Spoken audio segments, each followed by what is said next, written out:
if I have these conditions and they are the truth, then how am I supposed to let it go? Right? Isn't that the big key? Is there anybody here in this room that wants to have a kind of lousy life and unhappy and with a lot of negative stuff happening? No, our goal is to meet the challenge, get beyond it, let God move through us and create this great experience. And everybody goes, okay, but how? I didn't get that rule book when I was born. Somehow I missed that classroom.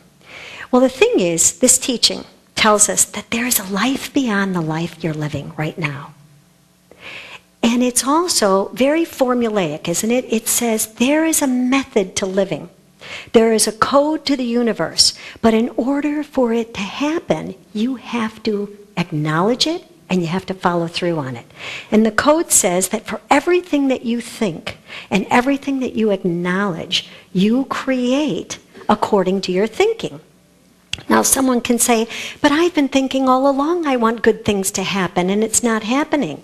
But what is it you're acknowledging in your heart? You know, there's a saying in the Bible that says, to he that hath will be given, and to he that hath not, that will be taken away and all. And you kind of go, wow, that's not very fair. The poor guy that doesn't have that much, why would you take from him? Why is it? Because it's the thinking. So to the person that has, they're acknowledging, I have all the good of the universe at my disposal right now and I'm open and receptive to it.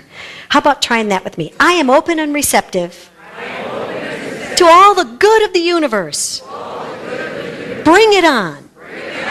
Doesn't that feel good? It does feel good, doesn't it? But many times what we're saying is, yes, but you know what, God? I have a bad knee.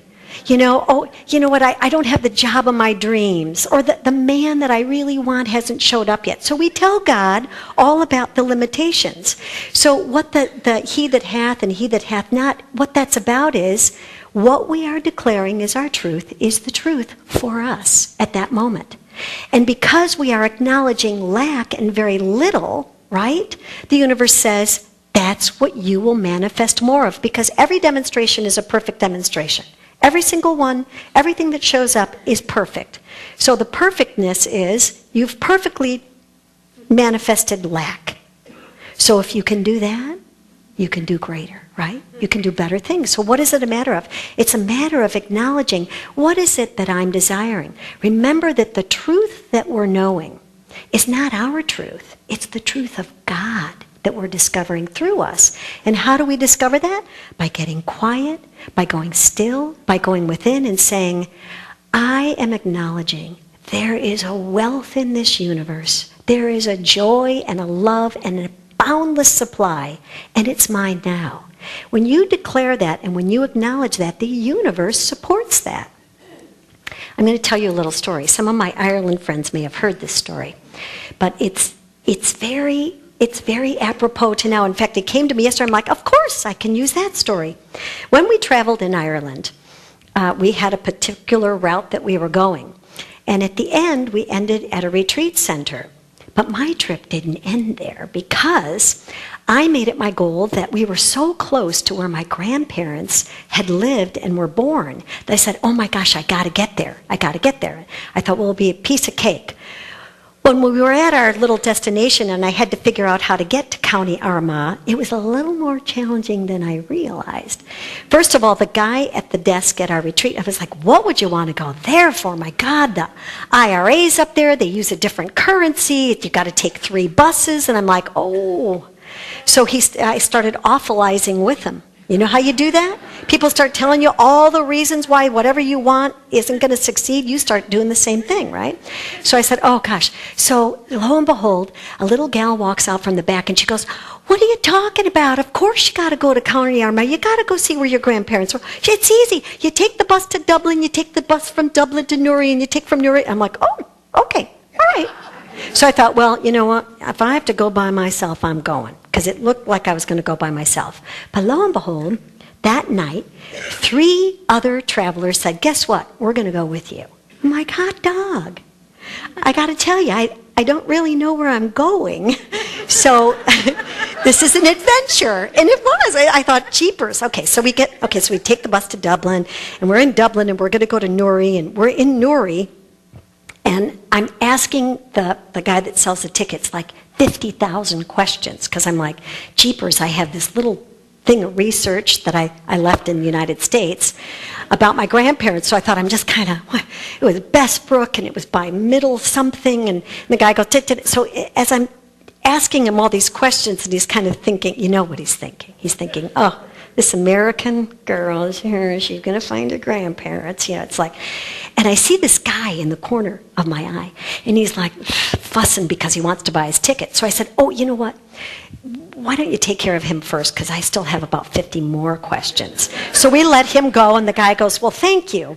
And da-da-da-da-da, and he's talking to me, and I couldn't even understand what he was saying. I really couldn't. His accent was so, I just kept saying yes. So he comes up to me, and he says, you know, your bus is here. I said, oh, how did he know my bus was here? So I thought, that's pretty interesting. Well, I get on the bus with my other friends, and they're like, now, where are we? I go, yeah, we're going to Bestbrook, you guys. That's all I know. So it's like, when we get there, who knows? Who knows what it looks like? So as we're on the bus, I start peppering the bus driver with 50 questions. So my friends are kind of like, tone it down. I'm like, well, yeah.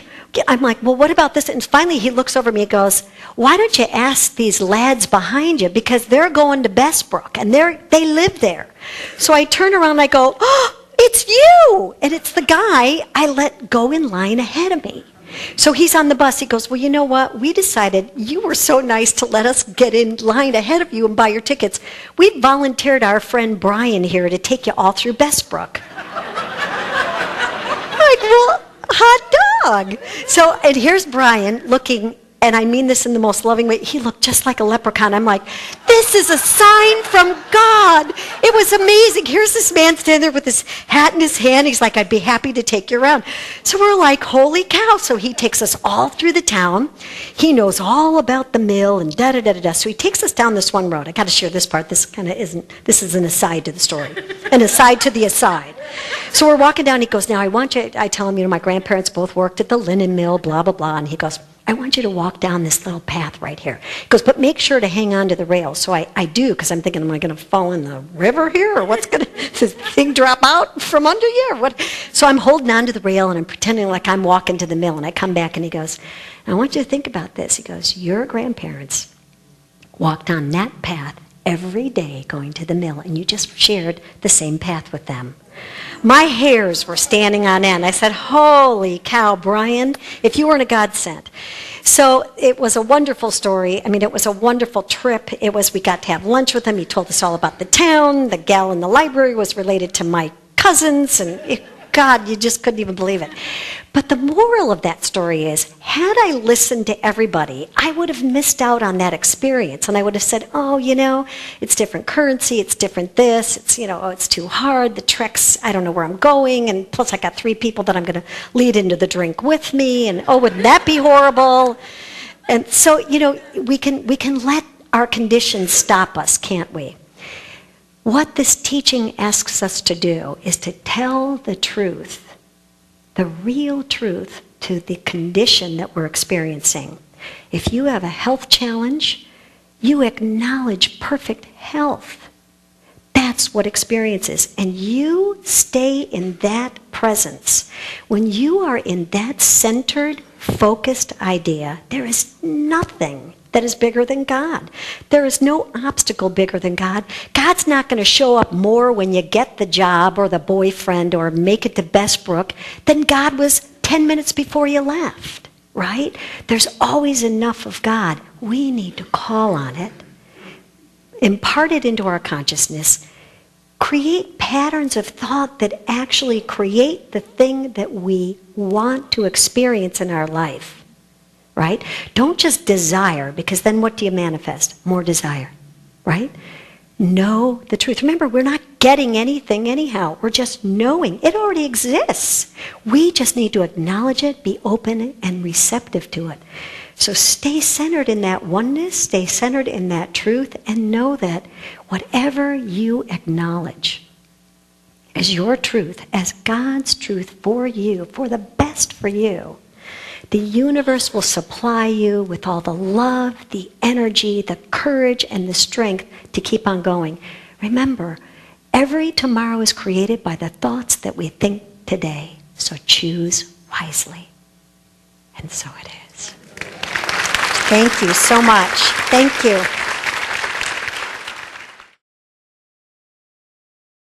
Our services are at 9 a.m. and 11 a.m., and childcare is available.